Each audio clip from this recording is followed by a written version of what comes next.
Happy Father's Day.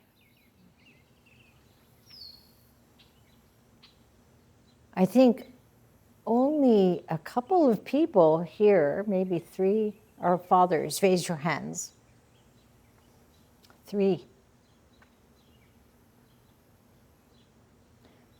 But most of us have or had fathers. Some passed away, mine in World War II, others perhaps of illness or accidents.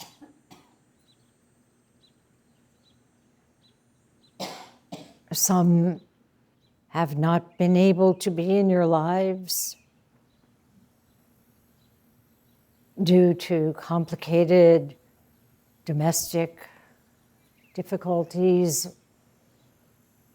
And as we know, for people of color, so many fathers are incarcerated and now being deported. So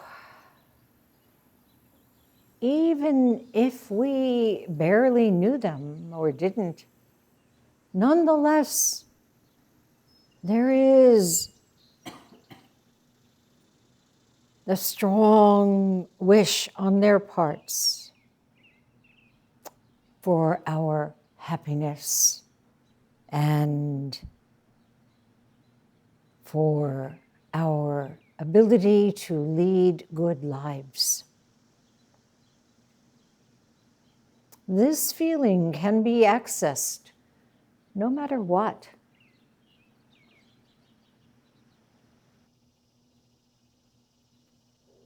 Beyond one particular lifespan, that wish continues.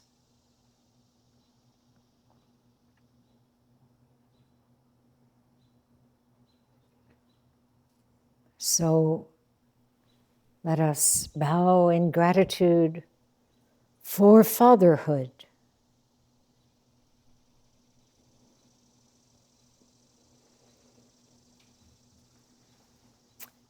At my last Teisho, June 1st, I promised to pick up some themes and investigate them further. I spoke of my early years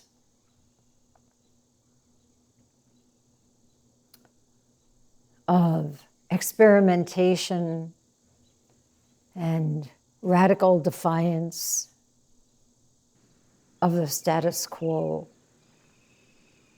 of making art my life and my life art.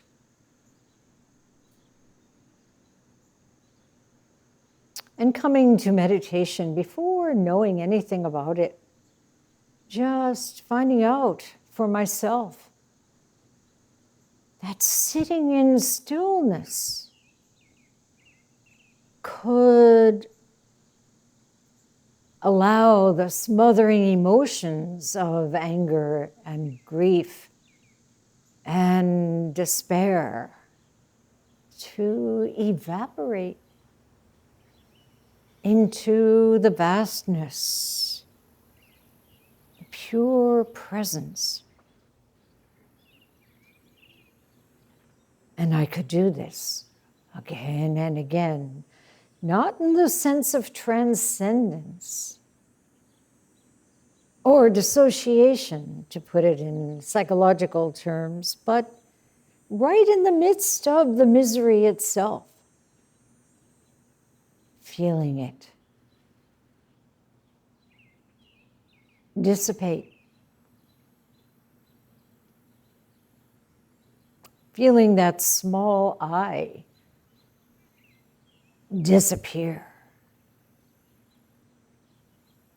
and just one with all. In the late 50s, when I was discovering this, maybe mid-50s,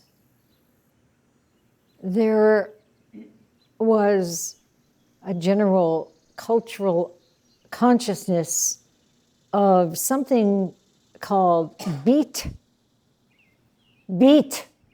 Zen. Yeah? Kerouac, Watts, Ginsberg, many others. And the emphasis was on breaking through conventional ideas, conventional thoughts, the post-war complacency and kind of I like Ike view. Who was around during Eisenhower? Yeah, at the beginning, or you knew anyway? You heard about it. It was pretty young. Yeah, Stevenson, he was defeated by Eisenhower. Was quite an interesting president. He warned us about the industrial nature of the military buildup and how it would have its claws in everything if we didn't work to dismantle it. And of course, the opposite happened. Rather than being dismantled, it is alive and well today, as we saw with the tanks rolling into Washington. Anyway, what Beat Zen eventually led to was called, in a derogatory manner, remember? What did it become when people started practicing in this kind of beat? Anything is possible. We can do it our own way. We don't have to listen to anyone. What did it evolve into the more we sat? What was it called? Anybody remember? I gave you a hint. Beat Zen, Square Zen. Square Zen, you squares, thinking you have to follow the rules and regulations. That feeling. Who needs it? Well, interesting. I finally found New York Zendo in 1967, and I met my teachers. Taisho, he was called then, Edo Roshi, Yasutani Roshi, Soen Roshi, and my Sangha, including Maureen, then Friedgood, now Stuart Roshi. And I found a home for my transgressive nature, my adventurous spirit, and my secret life, as Leonard Cohen put it, moving across the borders of my secret life. I came with a strong natural faith through these experiences that I had no name for, and an inner trust in the mystery of this.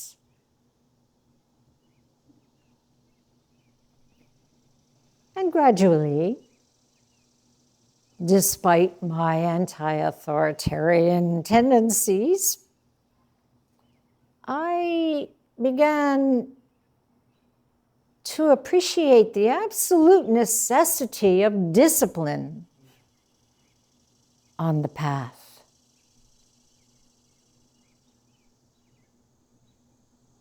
Zazen, of course, itself, right here, right now. You are all in this discipline.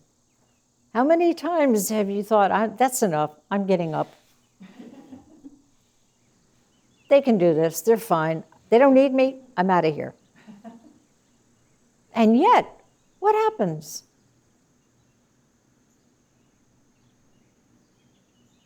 That may arise, and then what? It goes. Huh? It goes. Goes? Huh? You keep sitting. You just keep sitting, you keep on. This is really the essential discipline, isn't it? We experience it every day, in every way, not just in Zazen, but the Zazen gives us this ability to say, no, I don't like this, and then just shut up, return, just this.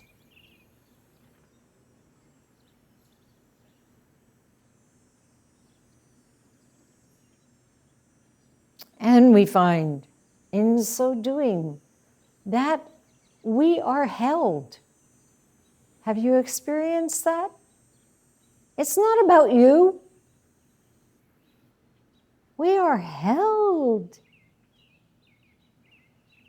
in this tradition. This discipline allows us to find true freedom, true happiness within it, not somewhere outside it.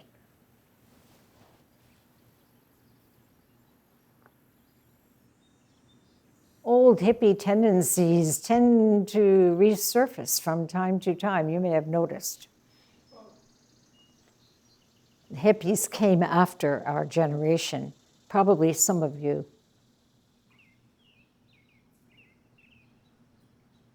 But you see it. You see it and you say, yeah, that's right. I'd rather do this, I'd rather do that, and whatever. Just let it go. Let it go, right? Right. Return. Yesterday, several of you joined some 5,000 people in Syracuse and hundreds of thousands across the nation in No King's Day protests against this autocratic regime. Who is there? Jikyo, Daigon, Kushu, Ungo, Joraku. I was in my spirit. I'm asking, who was there? All right, wait, just wait. This is like what I'm talking about. Oh, I was there, but I wasn't there. Yeah. What did it feel like? Anyone? Exhilarating. Exhilarating. Proud. Huh? Proud. Proud. Uplifting. Uplifting. Happy. Happy. Yeah. This was such an important summoning up of we the people, right?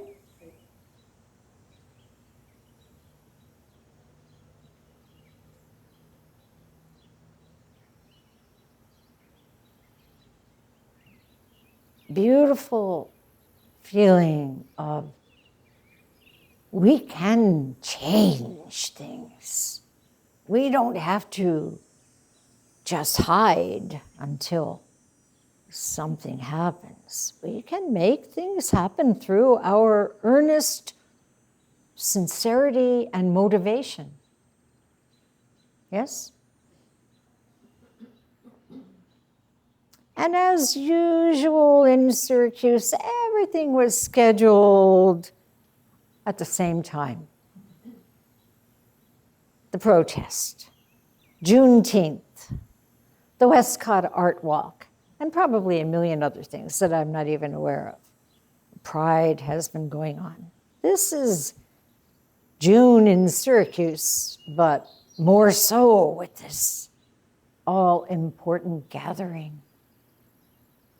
For me, I didn't know what I was going to do until the morning came.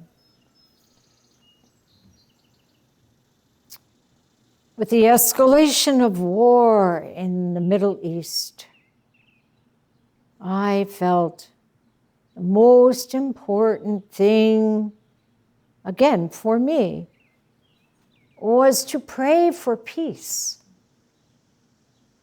And you to sit, to really be a part of it with this mind that cannot be separated, right? One with. So I spent the morning at our synagogue in silence, in recitation, in song, in prayers for peace. And as I said to Andy, it's probably more dangerous for me to go to synagogue than to the march in the current climate. We don't know. So, again, held in the tradition, surrendering separate selfhood, experiencing oneness, and looking within.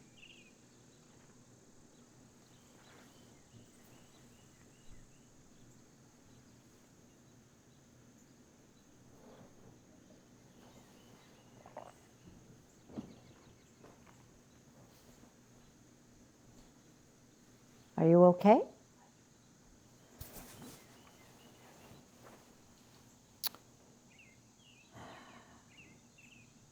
Martin Buber wrote,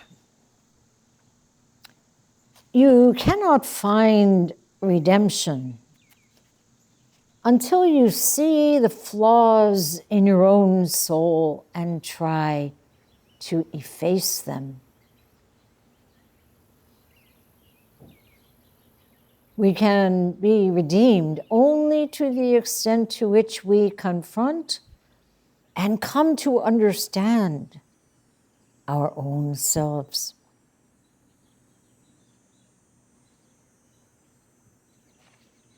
And of course, the success of these nationwide and even worldwide protests depends upon our transformation within.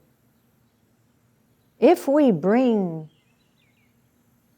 some confrontational idea toward others, we can make things worse very quickly.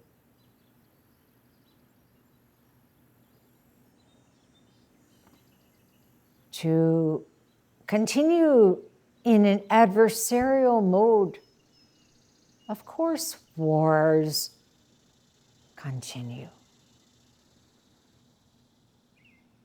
So this is a very difficult matter. It's an ongoing project, isn't it? To see our flaws and to change our habits. To notice when we're acting selfishly. To notice when we're falling into reactive modalities. someone comes at us in a threatening way, what do?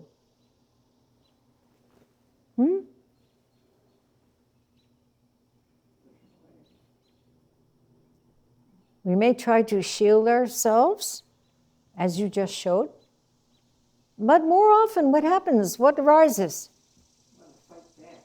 Fight back. Yeah. Huh? Aggression comes forth. We haven't worked through it. We think, oh, I'm a nice person. And then something happens. Somebody tells us something that we know not to be true. They are attacking us in some way. And what happens? We get angry. And where does that lead?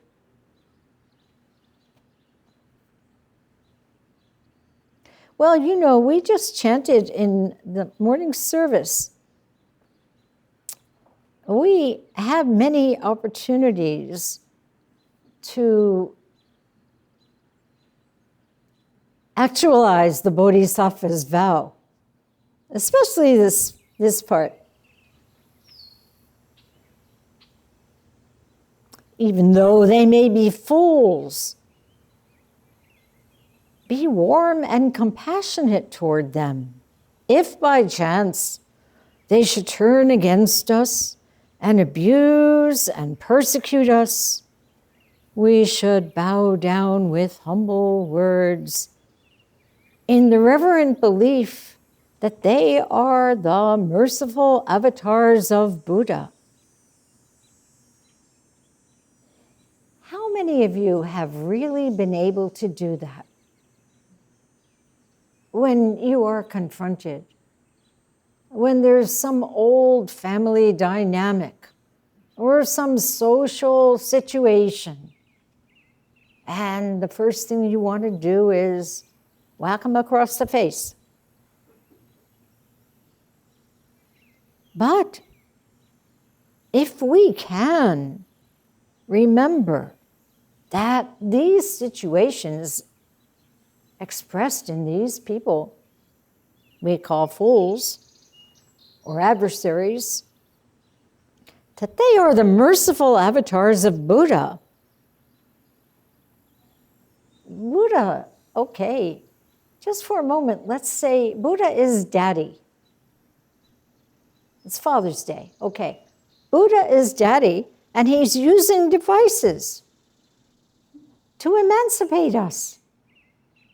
Emancipation. Isn't that why we're here? Okay. Emancipate us from harmful karma.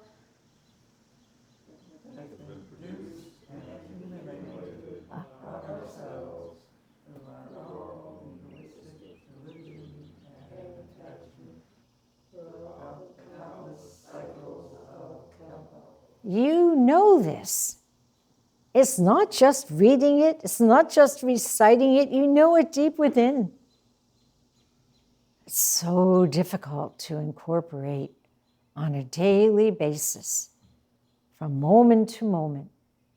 So the challenges come so that we can see them as devices, as opportunities to what?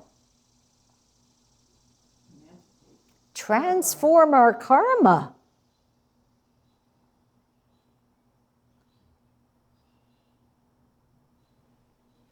This is so important. We've been reading the Shrangama Sutra, yeah? At Dharma study and chanting its esoteric mantra, Yogonshu, at Sesshin since the beginning of this year. We've met with Ananda, who has been finding it difficult to grasp the Buddha's teachings because his samadhi is not yet deep enough. He's still governed by conditioned mind, dualistic mind. And of course, Ananda is us, right? That's when we approach these passages, that's what we can truly, gratefully receive. The Buddha tells Ananda that he must turn his sense faculties around. Stop the outflows. Do you know what outflows are? Huh?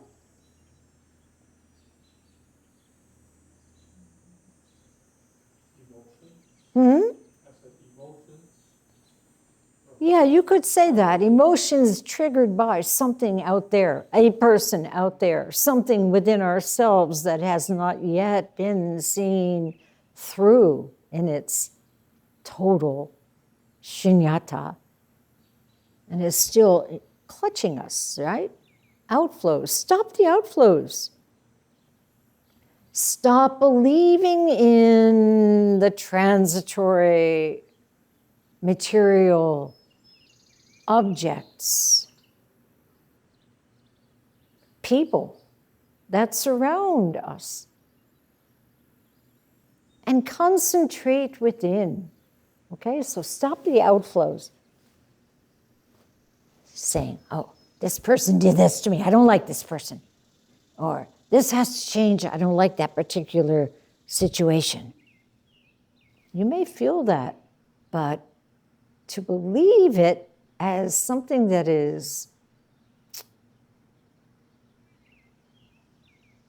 has an unchanging substance means you cannot really engage in it from your own unconditioned mind. So you just become this attached and deluded being again and again. To concentrate within means return to what is original and true, as the Buddha puts it in this sutra. And again, the sutra tells us that personal integrity and purity of conduct are essential for spiritual awakening. And one of the unfortunate inheritances from Beat Zen is that if you get the bliss of enlightenment, anything you do is okay. And of course, the great koan in this regard that we return to again and again is case 2 of the gateless barrier. Yakujo and the fox, in which an old man is always in the assembly listening to Yakujo give his Teishos, and one day stays behind. Yakujo says to him, "Who are you?" And the old man says, "I am not a human. In a time, an ancient time, I was the head monk on this mountain. And someone asked me, does an enlightened person fall under the yoke of causation? Is an enlightened person subject to karma?" And I answered, no. Doesn't it mean if you're enlightened that you're free from all that? Again, beat Zen.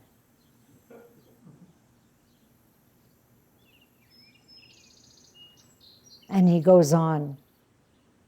After I said that, why no, an enlightened person isn't subject to causation. I was turned into a fox for 500 lifetimes. Please give me a turning word. And what does Shakujo say? An enlightened person does not ignore causation.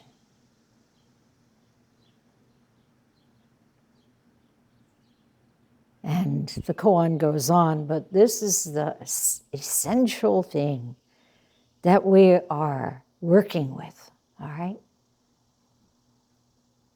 Don't fall into that tricky place of thinking, okay, I got it. I had this great experience. I don't have to worry about anything else, and I'll just respond whatever, see, I'm okay, you're okay, it's okay.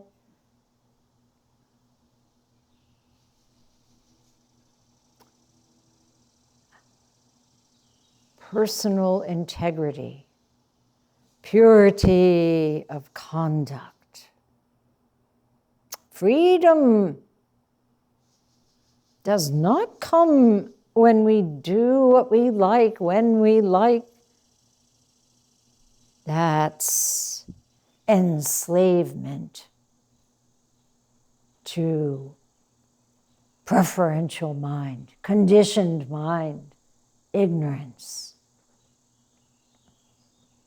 Genpo Roshi, Soen Roshi's teacher, said the two most important things are insight and virtue.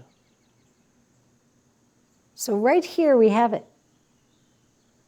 Insight does not mean you don't have to worry about virtue. Insight and virtue, one. How can you take them apart? When we justify questionable behavior and find excuses for our waywardness, our giving in to anger and frustration. Many times when you get angry, you are saying, well, of course, I have a right to be angry. Says who? Says that little ignorant person within.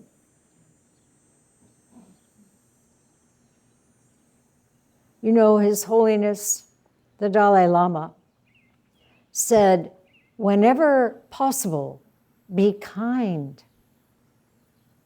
And then he said, it's always possible.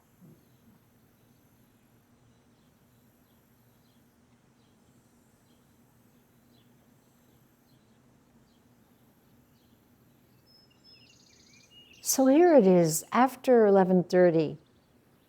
I find that I'm behind the times this morning.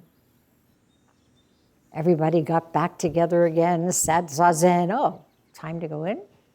Oh, well, we'll just go in.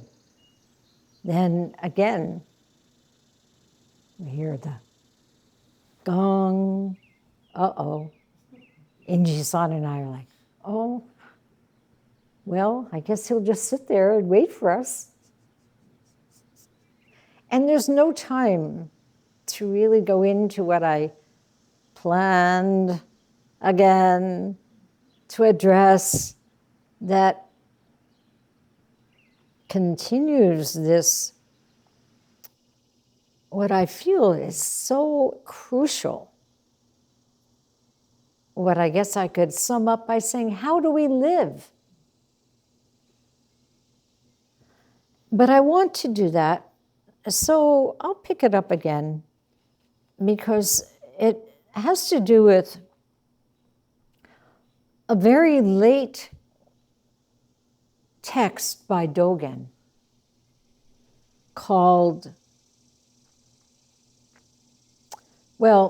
it's called the 12 Fascicles Collection. And it's not part of the Shobogenzo. It was taught and written after, as he was facing death. It's unfinished. But a great Dogen scholar named Stephen Heine wrote a paper that I was able to download called The Shadow of the Whip. You know, the 4 horses, right? One runs at the shadow of the whip, never needs to touch. The shadow of the whip, memento mori in Dogen's 12 fascicles collection. His final writings, transcribed shortly before his death in 1253, and they disappeared for a long time. They were discovered anew in 1927. So from 1253 to 1927, and they have such an extraordinary teaching. So I will go into that next time I do Teisho. We'll just keep going, right? If we don't, we're not doing this practice.